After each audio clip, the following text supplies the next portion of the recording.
வந்த சுடற்கொடியே சோகத்தை நிறுத்தி விடு. நாளை வரும் மாலை என்று நம்பிக்கை வளர்த்து விடு. நம்பிக்கை வளர்த்து விடு. நம் காதல் ஜோதி கலையும் ஜோதி கலைமகள் மகளே வாவா.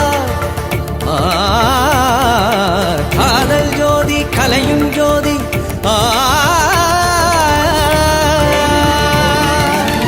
ஜோதி எப்படி ஜோதியை எரிக்கும்